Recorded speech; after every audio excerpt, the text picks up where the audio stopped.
اعوذ باللہ من الشیطان الرجیم بسم اللہ الرحمن الرحیم الطلاق مرتان فامساک بمعروف او تسریح باحسان صدق اللہ العظیم۔ پچھلی نشست میں جو مضامین آئے تھے ان میں سے ایک کے بارے میں مجھے احساس ہوا کہ میں نے ایک بات شروع کی تھی لیکن نامکمل رہ گئی۔ آیت الاختلاف کے بارے میں نے عرض کیا تھا کہ وحدت ادیان کے فلسفے کا ایک جز صحیح ہے، ایک غلط ہے۔ صحیح جز کی وضاحت تو ہو گئی کہ یہ تمام جتنے بھی دنیا میں مذاہب ہیں اور دین ہیں یہ سب اسی دین حق سے نکلی ہوئی شاخیں ہیں۔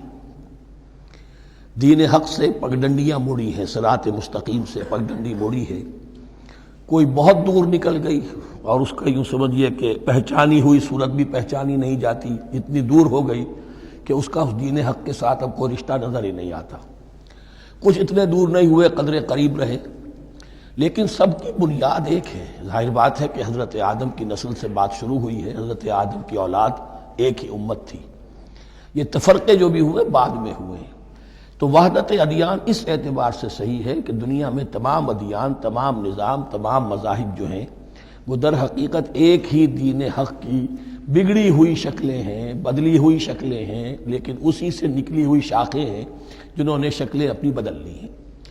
غلط حصہ یہ کہ اب جو یہ سب کچھ موجود ہے ان کو ایک کہنا یہ جہالت ہے۔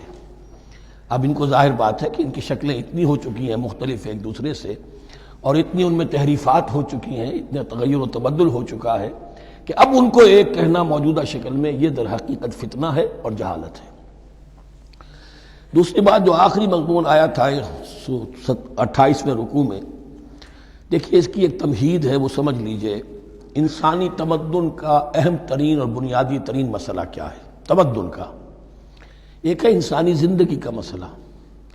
انسانی زندگی کا سب سے پہلا مسئلہ وہی ہے کہ جو حیوانی زندگی کا بھی ہے، اپنی مادی ضروریات، پیٹ کھانے کو مانگتا ہے، سب سے پہلے یہی ہے، اس میں کوئی شک نہیں۔ لیکن اس کے بعد جب دو انسان ملتے ہیں اور اس سے تمدن شروع ہوتا ہے، اس کا سب سے بڑا مسئلہ ہے انسان کی شہوت۔ اللہ نے دو جنسیں بنا دی ہیں، مرد ہیں، عورت ہیں، اور ان دونوں کے درمیان تعلق سے نسل آگے چلتی ہے۔ اب اس معاملے کو کیسے ہارنس کیا جائے، کیسے منظم کیا جائے، یہ جذبہ بہت پوٹنٹ ہے۔ جو فرائڈ نے کہا ہے، بس وہ یوں سمجھیے کہ ذرا زیادہ مرچ مسالہ لگا دیا، ورنہ اس میں کوئی شک نہیں کہ یہ بہت ہی پوٹنٹ جذبہ ہے انسان کا۔ انسٹنکٹ جو ہے، سیکس کا انسٹنکٹ، وہ بہت مضبوط ہے، بہت قوی ہے۔ لیکن جو شے جتنی قوی ہو اتنا ہی اسے پھر، جو گھوڑا جتنا منہ زور ہو اتنا ہی اس کو لگام دینا جو ہے وہ آسان نہیں ہوتا، اس کے لیے پھر مشقت کرنی پڑتی ہے۔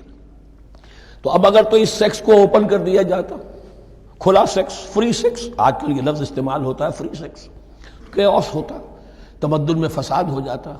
اس کے لیے شادی کا معاملہ کہ ایک عورت کا ایک مرد کے ساتھ رشتہ رہے، سب کو معلوم ہو کہ یہ اس کی بیوی ہے، یہ اس کا شوہر ہے، تاکہ اس طریقے سے نسب کا معاملہ بھی چلے اور ایک خاندانی ادارہ وجود میں آئے۔ ورنہ تو خاندانی ادارہ بس کیسے وجود میں آئے گا؟ فری سیکس میں تو خاندانی ادارہ وجود میں آ ہی نہیں سکتا۔ تو شادی کا، نکاح کا یہ رشتہ جو ہے یہ اللہ تعالیٰ نے اختیار کیا اور یہ انسانوں کو سکھایا۔ اب اس میں مرد اور عورت کیا بالکل برابر ہیں؟ اس سے بڑی حماقت کوئی نہیں، اس لیے کہ کسی بھی ادارے کے دو برابر کے سربراہ نہیں ہو سکتے۔ اتنی موٹی بات ہے کہ اگر آپ کسی ایک محکمے کے دو ڈائریکٹر بنا دیں، بات غلط ہو جائے گی، خراب ہو جائے گی۔ ایک ڈائریکٹر، مینیجنگ ڈائریکٹر، دوسرے 10 ڈائریکٹر بنا دیجیے آپ، لیکن اوپر ایک ہوگا، جنرل مینیجر ایک ہوگا، ڈپٹی مینیجر 10 رکھ دیجیے۔ ہر ادارے میں اگر نظم قائم کرنا ہے تو ایک اوپر ٹاپ پر ہونا چاہیے۔ لہذا جب ایک مرد اور ایک عورت، مرد اور عورت انسان ہونے کے ناطے بالکل برابر ہیں، ایک ہی باپ کے نطفے سے بیٹا بھی ہے، بیٹی بھی ہے، ایک ہی ماں کے رحم میں بھائی نے بھی پرورش پائی ہے اور بہن نے بھی، اس اعتبار سے وہ برابر ہیں۔ شرف انسانیت میں، نوع انسانی کی حیثیت سے، human dignity and honour, they share both equally, absolutely equally. لیکن جب ایک مرد اور ایک عورت مل کر خاندان کے بنیاد رکھتے ہیں تو اب یہ برابر نہیں رہے۔ جیسے انسان سب برابر ہیں، لیکن چپڑاسی اور افسر برابر نہیں ہے، اس کے کچھ اور اختیارات ہیں، اس کے کچھ اور اختیارات ہیں، اس کے کچھ اور فرائض ہیں، اس کے کچھ اور فرائض ہیں۔ اس طریقے سے اس رشتے کے معاملے میں اور یہ بھی نوٹ کر لیجئے کہ یہی وجہ اس قدر تفصیل کے ساتھ سب سے پہلے احکام قرآن میں دیے جا رہے ہیں اسی آئلی قوانین کے متعلق۔ لیکن تمدن کی جڑ بنیاد یہ ہے، یہاں سے خاندان بنتا ہے، اور خاندانوں کے اجتماع کا نام معاشرہ ہے۔ خاندان کا نظام، اب ہمارا پاکستانی جو معاشرہ ہے، اگر ہماری 14 کروڑ تعداد ہے اس وقت، 7 افراد ایک خاندان کے اگر آپ شمار کر لیں تو آپ سمجھیے اتنے خاندان ہماری دنیا میں اس وقت موجود ہیں، 2 کروڑ خاندان ہیں، ان خاندانوں پر مشتمل ہے۔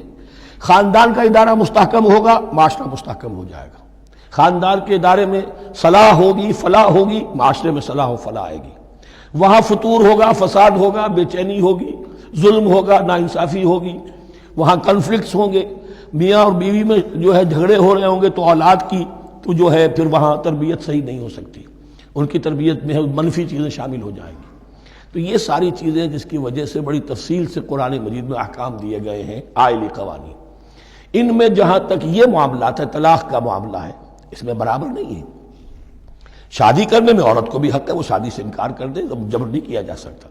ایک مرتبہ وہ نکاح میں آ گئی ہے تو اب شوہر کا پلڑا بھاری ہے، شوہر اسے طلاق دے سکتا ہے، اگر ظلم کے ساتھ دے گا اللہ کے ہاں جواب دہی کرے گا اور پکڑ ہو جائے گی، لیکن اختیار ہے۔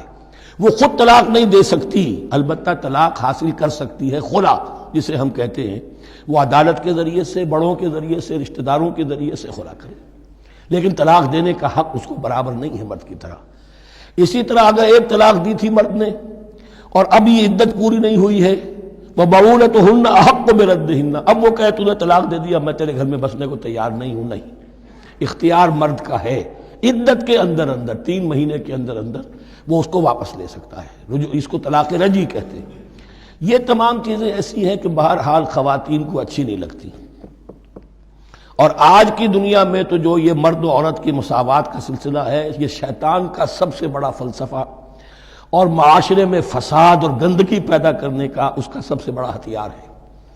اور اب جو کچھ رہی صحیح اقدار ہماری ایشیا کے ممالک جو ہیں، زیادہ تر مسلمان ممالک ہیں، ان میں خاندانی نظام کی جو بچی کھچی شکل رہ گئی ہے اس کو برباد کرنے کے لیے یہ قاہرہ کانفرنس اور بیجنگ کانفرنس، اس ایشیا کا گھیراؤ دونوں طرف سے، مشرق سے اور مغرب سے، کہ عورت کو آزاد کرو، عورت کو اٹھاؤ، ایمینسیپیشن کے نام پر، آزادی کے نام پر، اور مرد و عورت کی مساوات کے نام پر، تاکہ خاندانی نظام ٹوٹ کر رہ جائے، جیسے کہ ان کے ہاں ٹوٹ چکا ہے خاندانی نظام نے۔ یہ کلنٹن صاحب نے کہا تھا اپنے سال 9 کے میسج میں کہ عنقریب ہماری قوم، امریکن نیشن، بہت جلد اس کی اکثریت حرام زادوں پر مشتمل ہوگی، born out of wedlock, وہ کسی شادی کے نکاح کے نتیجے میں کوئی وجود میں نہیں آئے ہیں، زنا کے نتیجے میں وجود آئی بھی قوم ہوگی۔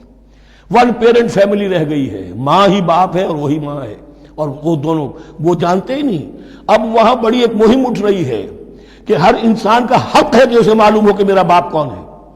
وہاں تو بہت سے لوگ پتہ ہی باپ کون ہے میرا، کیا پتہ۔ یہ تباہی ہے جو اس معاشرے پر آ چکی ہے، اور ہمارے ہاں بھی لوگ اسی معاشرے کی نقالی پر چل رہے ہیں۔ اور یہ نظریہ مساوات مرد و زن جو ہے یہ بہت ہی یوں سمجھیے کہ تابناک اور بہت اچھے الفاظ کے ساتھ سامنے آ رہا ہے۔ البتہ اس کا دوسرا رخ بھی ہے، اسلام نے عورت کو جو حقوق دیے ہیں بدقسمتی سے ہم مسلمانوں نے وہ بھی ان کو نہیں دیے۔ اس کی وجہ یہ ہے کہ ہمارے اوپر ہمارا ہانٹ کر رہا ہے ہمارا ہندوانہ پس منظر۔ ہندوؤں کے معاشرے میں عورت کی کوئی حیثیت نہیں، نہ اس کی وراثت کا حق ہے، نہ وہ بیوہ ہو جائے تو جینے کا حق تھا اس کو، وہ تو پھر ستی ہو جانا چاہیے اس کو، اس کے لیے تو زندگی کا حق بھی نہیں ہے، وراثت تو بہت دور کی بات رہی، کوئی پراپرٹی کا کوئی سوال نہیں، کسی طرح کی کوئی حیثیت نہیں، کوئی لیگل اینٹیٹی نہیں۔ لیکن ہم مسلمان تو ہو گئے، ہمارے آباء و اجداد، تربیت ہوئی نہیں، لہذا ہمارے اوپر وہی تصورات ہیں، عورت کو جو ہے پاؤں کی جوتی کی طرح سمجھنا۔ یہ جو کچھ ہم کر رہے ہیں ان کے جائز حقوق بھی انہیں نہیں دیتے، اس کے نتیجے میں ہم جو مغرب کا ہم پر حملہ ہے اس کو مؤثر کرنے میں گویا ہم مدد دے رہے ہیں۔ اگر ہم اپنی خواتین کو وہ حقوق نہیں دیں گے، اگر ان کے لیے جو اللہ نے جو مقرر کیا ہے وہ انہیں نہیں دیا جائے گا، تو ظاہر بات ہے کہ رد عمل میں پھر جو یہ نعرے ہیں اور بڑے خوشنما جو دعوت اٹھتی ہے وہ لازماً انہیں کھینچ کر لے جائے گی۔ تو اس طرف بھی خیال رکھیے، اور ہمارے ہاں دیندار گھرانوں میں خاص طور پر یہ بات ہوتی ہے، اس کو سمجھنا چاہیے کہ عورتوں کے کیا حقوق ہیں، ان کی دلجوئی کتنی کرنی چاہیے۔ حضور نے کیا فرمایا ہے؟ تم میں سے بہترین لوگ وہ جو اپنے گھر والوں کے لیے اچھے ہوں، بہترین لوگ وہ ہیں، ان کے حقوق کا لحاظ ہو، ان کے ساتھ سلوک ہو، ان کی دل جوئی ہو، ان کے احساسات کا بھی پاس کیا جائے۔ البتہ جہاں شریعت کا اور دین کا معاملہ آ جائے، نتھنگ ڈوئنگ، سیدھی سیدھی بات، یہ تلوار کی طرح آپ ننگے ہو جائیں اس وقت کہ یہ معاملہ دین کا ہے، اس میں میں تمہاری کوئی رعایت نہیں کر سکتا، ہاں میرے معاملات کے اندر جو بھی تم چاہو میں نرمی کروں گا، یہ ہو سکتا ہے۔ بس اس کو ذہن میں رکھیے، یہ کڑوی گولی ہے۔ وَلَهُنَّ مِثْلُ الَّذِي عَلَيْهِنَّ بِالْمَعْرُوفِ وَلِلرِّجَالِ عَلَيْهِنَّ دَرَجَةٌ۔ اب درمیان کے الفاظ کو تو جدید جو ہمارے ہیں دانشور وہ لے لیتے ہیں، اوپر کا نہیں دیکھتے کہ بَعُولَتُهُنَّ أَحَقُّ بِرَدِّهِنَّ، برابری کہاں رہی؟ شادی کرتے ہوئے برابری ہے، عورت کہہ سکتی میں شادی نہیں کرتی، شادی نہیں ہوگی، اس وقت برابری ہے، دونوں کی رضامندی سے شادی ہوگی، یہ برابری ہے۔ لیکن جب ایک مرتبہ بیوی بن گئی اب برابر نہیں ہے۔ اب یہ فلسفہ جا کر پوری طرح بیان ہوگا سورہ نساء میں، اور رجال قوامون علی النساء، یہ بات پھر وہاں آئے گی۔ اس کی تمہید ہے یہ کہ یہ کڑوی گولی ذرا خواتین کے حلق سے اترنی شروع ہو جائے۔ وَبَعُولَتُهُنَّ أَحَقُّ بِرَدِّهِنَّ، اور اسی طریقے سے وَلِلرِّجَالِ عَلَيْهِنَّ دَرَجَةٌ۔ البتہ اللہ نے جو ذمہ داریاں عورت کے حوالے کی ہیں، جس طرح کے اس کے فرائض ہیں ویسے ہی اس کے حقوق بھی ہیں، یہ ہے جو بات کہی جا رہی، لَهُنَّ مِثْلُ الَّذِي عَلَيْهِنَّ بِالْمَعْرُوفِ۔ اور یہ دنیا کا وہ اصول ہے کہ responsibilities and privileges they go together۔ کہیں آپ کا اگر ذمہ داری زیادہ تو حقوق اور اختیارات بھی زیادہ ہوں گے، ذمہ داری بہت ڈال دی، حقوق و اختیارات اتنے ہیں نہیں، آپ ذمہ داری ادا نہیں کر سکتے۔ جہاں ذمہ داری کم ہوگی وہاں حقوق و اختیارات بھی کم ہوں گے، یہ دونوں چیزیں پروپورشنیٹ چلتی ہیں۔ صدق اللہ العظیم۔